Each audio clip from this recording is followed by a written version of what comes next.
Thanks for joining us. This is Notepad. I'm your host, Ibrahim Sani. It's 2023, and of course, we're still covering the market outlook for the year and what to expect from the environment that we're currently facing. Joining us on the line is Suhaimi Ilyas, Maybank Investment Group's Chief Economist. Suhaimi, thanks for taking the time to speak with us. Let's do a quick take in terms of what would be some of the concerns that you have for the year and what would be some of the upsides that you have for the year. Let's start with the possibility of a recession in the US. How do you see this panning out? And how will this be impacted locally in Malaysia?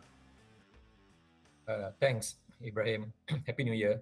Happy New Year. Thanks for having me here.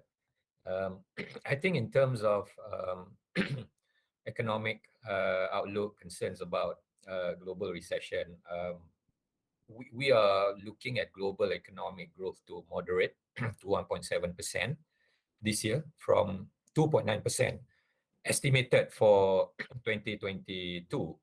The main factor behind that is essentially the stagnation or recession in major advanced economies. We're talking about US, Europe, and I think that's more or less priced in. But what's providing some mitigation to the global economic outlook right now is the surprisingly earlier and faster opening of unwinding of ending zero COVID-19 policy in China as the country move into endemicity. So against this interesting backdrop, I think the implication for Malaysia is we are expecting domestic economic growth to decelerate to 4% this year from 8% last year. So obviously last year the economy benefited from domestic full opening. But this year, obviously, the headwinds from global economic downturn, from the combo of high inflation, high interest rate that we still see lingering in 2023 would result in a situation where economic growth will moderate to 4% this year, particularly in terms of consumer spending growth and external trade growth. There's also some expectations that the global growth is not going to see a rebound anytime soon. In fact, just last week on 12th of January, the World Bank said that they are expecting global growth to slow down from 3% previously forecasted back in June last year for 2023 to 1.something percent, 1.6% or 1.7%. Do you feel that this global growth is going to be impacted or felt here in Malaysia? Definitely through the external trade growth channel. So for example, we are looking at export and imports growth of goods and services this year to grow just over 2%, as opposed to the double-digit growth we enjoyed last 2 years as global economy reopened, and of course the benefit from the surge in commodity prices that was due to resurgent demand with global economic opening and the geopolitical risk arising from Russia-Ukraine war. But I think we already see how crude oil price, CPO price, which are the major mainstay of our commodity export, have moderated, have decelerated a bit. So there will be impact on our external trade growth performance. And coupled with that is the moderation in final demand from the major advanced economies who are going through a stagnation or recession right now, impacting our economy. But to be fair also, I think there are mitigations to domestic economic growth downsides. There are four that I can share with you actually. Okay. One is we all know Bank Negara has been raising interest rates, and we do expect another 25 bips to bring OPR to the pre-COVID-19 level of 3% next week. But to me, that is a case of Bank Negara shifting its monetary policy stance, its interest rate or OPR level from very accommodative from that record low of 1.75% to a neutral 3% level. We are not seeing Bank Negara pushing interest rate as aggressively into what I call restrictive territory that would have been far more damaging to economic growth than what we are seeing in US, in Europe, and some of our regional peers like Philippines, for example. Now, secondly, the economy saw build-up of excess saving since 2020 all the way to April 2022 last year. Now, April was the month where we had the last round of pre-retirement EPF withdrawal. And I think that excess saving now has shifted into drawdown of excess saving. So that provide buffers to consumer spending growth. Thirdly, I think the reopening tailwind is still there for the economy. If last year is about domestic travel, this year is about international travel. So we also will benefit from recovery in inbound tourist arrival. And that momentum, I think, has been further uplifted by China's earlier and faster than expected ending of its zero COVID-19 policy and lifting of or opening of its international border. The last thing I want to highlight, I mentioned about how our economic growth this year will be impacted by slower consumer spending growth, slower external trade growth. I didn't say much about investment growth. I find that is where some interesting development will happen in the sense that I don't expect a big slowdown or even decline in investment growth. I expect the momentum to continue. Reason for saying this is because last 2 years we had a very robust bumper years for approved private sector investment as per MIDA statistics. And predominantly it's been driven by foreign direct investment. So I think there will be a situation where economy will benefit from sustained momentum in investment growth. A large part of it is in what I call a tech-related capex, in the sense that businesses are automating, businesses are digitalizing, and also the main driver of approved investment last 2 years has been electronic sector, as well as telecommunication, which when I dig deeper, it actually relates to capex and FDI in data centers, cloud services, and so on. So I think that's an interesting kind of angle or take that we are seeing as far as the potential mitigation or drivers of growth for Malaysian economy in 2023. It's also important for us to talk about two areas of concerns, at least considering the China reopening. And I'm not talking about the COVID risks, actually. So, I want to talk about first on the angle of job.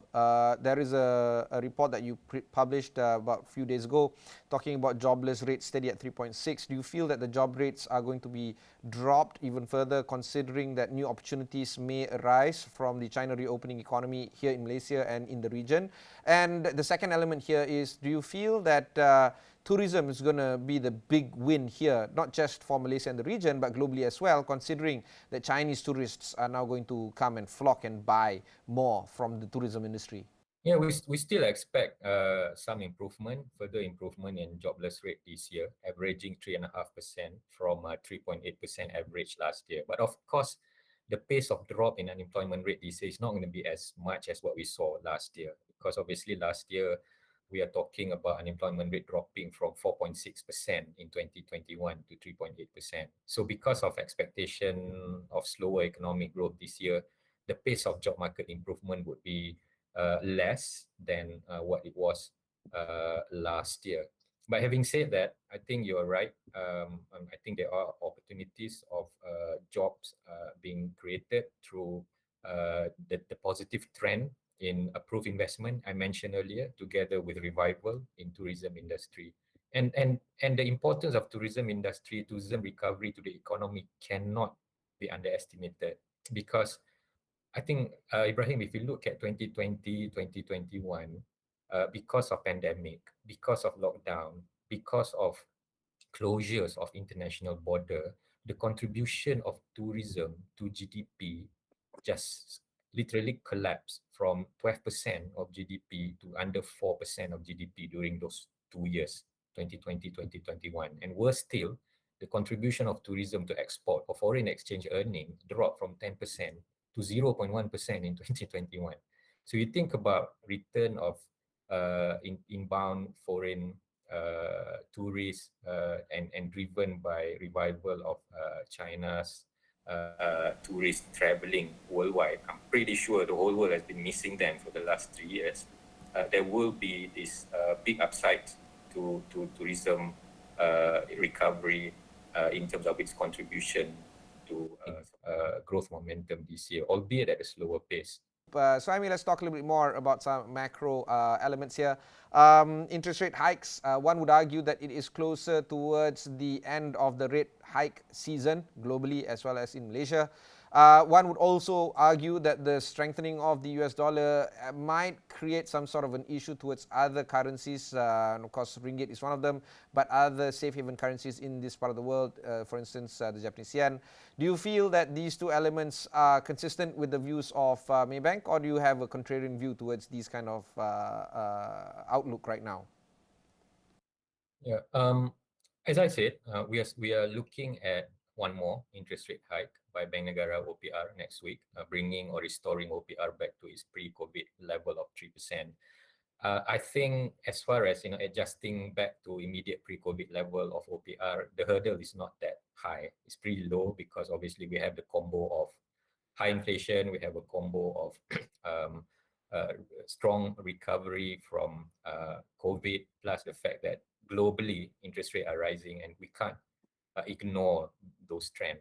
But I think for interest rate by Bank Negara to go beyond the 3% that we estimate for this year and the rest of next week and the rest of this year, I think the hurdle will be a bit higher, and it has to be, I think, underpinned by what I call policy shocks. And there are two policy shocks that we need to perhaps keep in mind. One is external, ostensibly related to Fed, especially if Fed were to surprise us come March FOMC meeting. They're going to basically solidify their higher for longer narrative on Fed fund rate by adjusting upwards further the dot plots, meaning instead of our expectation Fed fund rate is going to peak sometimes in springs this year, March or May FOMC at 5 to 5.25% range. Come March FOMC, Fed surprises us with an even higher guidance for Fed fund rate. So I think that would probably be a bit of a game changer as far as the narrative on Fed's policy as well as Bank Negara's interest rate policy. That's the external policy shock, so to speak, that can impact the outlook on Bank Negara's OPR. The other shock, policy shock, I think is domestic. It relates to our assumption on inflation right now. We are looking at inflation to kind of stabilize and moderate to 3% from our estimate of 3.3% last year. I think that's not really controversial. I think that's the view about inflation globally, outlook-wise, this year compared with last year, moderate from the surge last year. But uh, implicit in that 3% inflation rate forecast for Malaysia this year is we do not expect there to be any change to the existing blanket fuel subsidy system. We will enjoy it for another year at least, because to me, uh, we have a new government. I think at the time when people are already struggling with cost of living and businesses are screaming about higher cost of doing business, maybe one mitigation that the government provide is at least for 1 year to continue with the current blanket fuel subsidy system. Can the government pay for it? I think can, because crude oil price level is still high, meaning Petronas will enjoy bumper year financially and can afford to finance fuel subsidy through another year of special or extra dividends to the government on top of the 35 billion budgeted for this year. So these are the two risks that can result in Fed fund rate being higher than what we anticipated, and domestic inflation rate can be also higher than what we are projecting. That may result in a situation where BNM's OPR can go higher than the 3% peak that we are anticipating right now. Let's then talk about Malaysia in particular. The 35 billion dividend budgeted, it's also on the back of a 25 plus 25 billion dividend that Petronas handed over to the government for last year. That is perhaps, while it is possible and feasible to be done when it comes to a possible bumper year that Petronas might be facing for this year, it is not sustainable on a policy level. Another item that needs to be looked at is the last time we checked on the dividends, the subsidies that the government has dished out for last year. The last published amount was 80 billion, but that was said by the previous Finance Minister, Tengku Zafrul, back in October, if I'm not mistaken. And surely that number has ballooned up to about 100 billion when it comes to subsidies for last year. I cannot imagine the number being smaller than that for this year. Where do we stand in terms of subsidy reduction or the policy of the government trying to handle targeted subsidies. Do you feel that there is any sort of optimism when it comes to government lowering their subsidies? And what's the idea of us looking at the government weaning off dividends from Petronas in the long run? Yeah, I think in terms of subsidy bill last year that was quoted to be close to 80 billion ringgit. I think bear in mind, it's not all fuel subsidy. I think about 47 billion ringgit is actually fuel. Of course, we have other subsidies in place for food items, essential food items, as well as for electricity bill. Some adjustment is already happening. As you know, recently the government decided to actually employ targeted subsidies for electricity rebates or subsidies by basically just keeping it for household users and low voltage industrial users. But the MNCs and the medium and high voltage industrial users of power have to pay more. I think that's one area where the government can address subsidies. The other thing is all this talk about review of price ceilings for essential food items, because obviously those price ceilings were there enabled by partly by subsidies given for those stuff like cooking oil, flour, stuff like that. So there's another area of adjustment. But to me, fuel subsidy is just too big an impact on the economy, because our calculation is every 10-cent increase in RON95 and diesel prices, it can boost inflation by 0.3 percentage point. Now we know even at this level of crude oil price of around $80 per barrel, if you are to float RON95 and diesel prices, my estimate is it will still have to increase by 55 to 60% from where it is now. Can you imagine the inflationary impact? So we adjust. I think the government will adjust where it can, but fuel subsidy is just a bit sensitive and too touchy at this point of time. Maybe we can afford it for another year. But you are right. I'm not arguing or disagreeing over the issue of sustainability of dependence on Petronas dividend. So I think this is where what I would love to see, to hear from the budget 2023 that is going to be retabled on 24th February is some narrative, some clarity on what is the medium-term strategy to deal with this issue, especially on the issue of tax reforms, tax policies. The fact to the matter is, I doubt it very much the government of the day is going to engage in a major austerity drive over the medium term. Unlikely we'll see big cuts in government spending. So if you talk about cutting budget deficit as per 12 Malaysia plan to 3.5% of GDP by 2025, when we are still around 5.5 to 6% of GDP right now, how are you going to do it? So I think by and large, all eyes will be on the tax sides of things.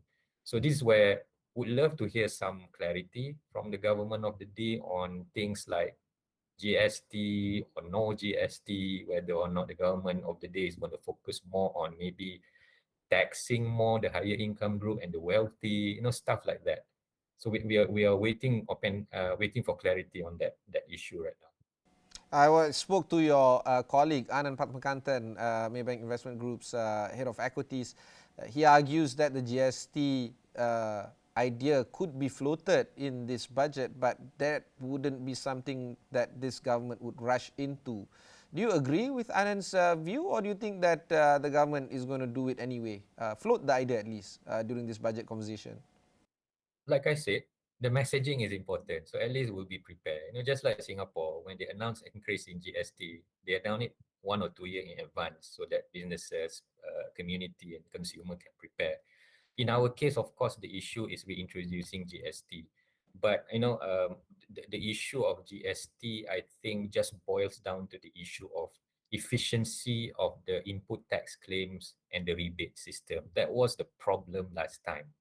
I think there is a need to address the issue so that I think you can get the buy-ins from the public and businesses on reintroducing GST. And coupled with that is the indication, the promise, the pledge to also, when we reintroduce GST, if we come to that, to lower our income tax, particularly corporate income tax rate, because we see across ASEAN regionally, we have become a bit uncompetitive on that grounds because we have seen the likes of Indonesia, Philippines lowering their corporate income tax rate. Why? Precisely because they are broadening the indirect tax system through consumption-based tax. So I think these are the things that the government have to look into in terms of messaging. Maybe for buy-in also, perhaps um, with the fact that the size of the economy is larger now, maybe you can get same, if not more, revenues from a 4% GST rate as opposed to 6% previously. Okay, so I mean, we need to also talk about that fuel subsidy element within the general subsidies that the government is doing. 80 billion last count. Like I said, I mean, nobody's going to say that I'm wrong or otherwise. That number could balloon up to 100 billion when we finally see the budget 2023 tabling in terms of how much we spent for subsidies last year. 47 billion was the last count when it comes to fuel subsidy. I cannot imagine that number going down for this year. So we're looking at above 50 billion when it comes to fuel subsidy. Surely, on top of the GST idea being floated or possibility being discussed in this budget round or budget cycle, the idea of targeted fuel subsidy must also be discussed. Do you feel that this is the right time for the government to float at least this idea of how targeted fuel subsidy is going to be done? I think perhaps that's one thing that definitely something that can be communicated in budget 2023 retabling, but maybe for 2024 implementation. In a way, we have started the ball rolling on targeted subsidy as per what happened with regards to electricity tariff. So I think, and obviously, as I mentioned earlier, if you just want to simply float fuel prices, I think the adjustment in prices would be just too big.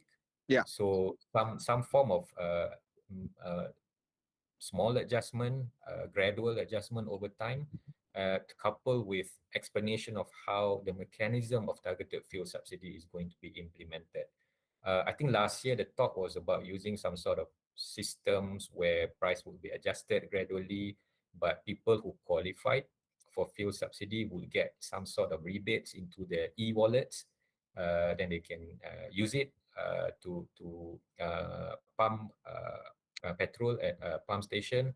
But recently, I think one of the minister was saying we will look at JPJ's database on engine capacity. This create actually confusion into what exactly the targeted fuel subsidy mechanism is going to be or going to look like. So I think again, clarity on this is important. 12 Malaysia plan you were discussing just now has a targeted budget deficit of 3.5%. We're at about 6%. The idea here is, of course, to maintain some form of sustainability in terms of budget deficit in the budget. But generally speaking, we also need to talk about what is the reality of things and the realistic aspect of doing things. What will be some of the 2 or 3 things that you're looking at on top of the ideas that we've discussed earlier when it comes to budget 2023 retabling? What will be some of the concerns that you have or the worries that you might have if these items are not being mentioned in this particular budget retabling? Well, I guess the main concern is, I suppose, the reaction of international rating agencies. I think it's Oh, very interesting. Post GE15, I thought the rating agencies were pretty quiet and not making any comments yet. But bear in mind, I think between March and middle of this year, the S&P, the Moody's, the Fitch of the world will be coming down to town to do the annual rating review. So I'm pretty sure they would like to know what are the government's medium-term strategy for fiscal consolidation. So it boils down to clarity and messaging and narrative. And I guess besides the issue of making it clearer in terms of what you're going to do on the tax sides of things and maybe on subsidy rationalization strategy, I think maybe in budget 2023, one thing that we may see happening is the government would initiate further reforms to better manage its finance, particularly in dealing with the issue of corruptions, mismanagement, leakages.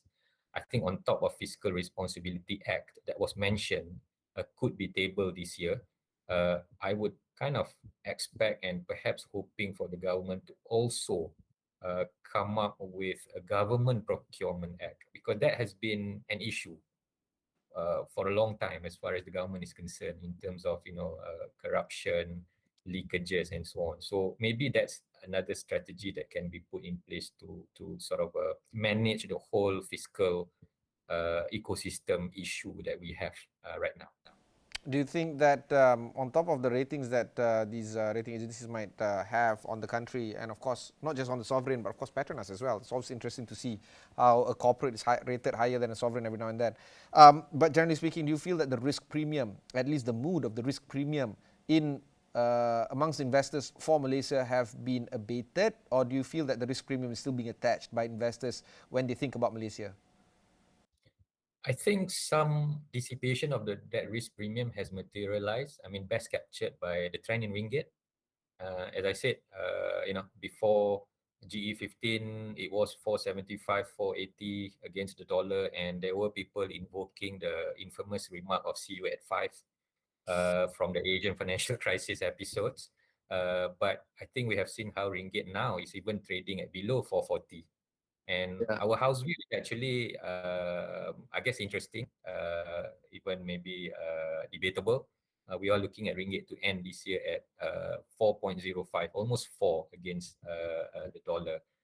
Obviously, besides the dissipation of political risk factor on sentiment, market sentiment, because of the fact that after GE, although initially there was a bit of concern due to the hung parliament, but in the end we come up with a unity government that have strong, formidable, and convincing majority of nearly 2/3 of parliament seats.